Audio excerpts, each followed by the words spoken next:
It's horrible to have to live through your child dying.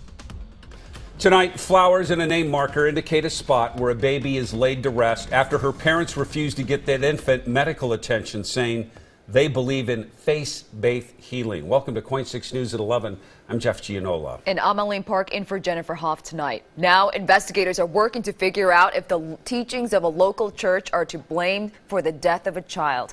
The parents, both members of the Followers of Christ Church in Oregon City, are said to not believe in medical care, even for children in emergencies. Our Andrew Dimbert is digging deeper, speaking to former church members who say the practice is actually killing children. Andrew? Right. Well, Jeff and Eileen, the question here is religious freedom or some form of criminal homicide. Under a 2011 law, we're learning that the parents could still be charged with a major crime.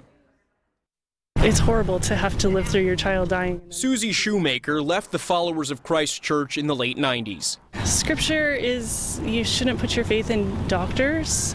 Linda Martin left the church years ago, too. This is child abuse. It's not a religious freedom. Both Susie and Linda say that under the Followers of Christ Church, taking children to the hospital is a big no, even if the child is sick, dying, or has complications during an in-home birth, like baby Jennifer, who died last weekend. Back then, when I was part of that group and part of that mindset, it wouldn't even cross my mind to call 911. But under Oregon law that passed in 2011, baby Jennifer's parents could face prison time for the death and for not calling 911. The First Amendment gives you the right to religious freedom, but it doesn't give you the right to harm another person. Linda is advocating for more laws to protect dying or newborn children from parents who reject emergency medical care in favor of faith-based healing or prayer. This is what the first Followers of Christ death that's been reported since 2009.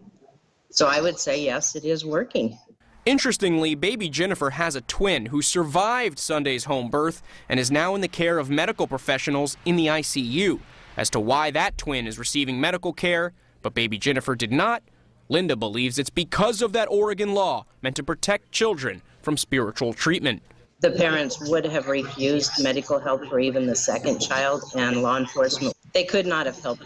They would have had to stand back and say, okay, do what you want to do with the child, and they would have had to walk away.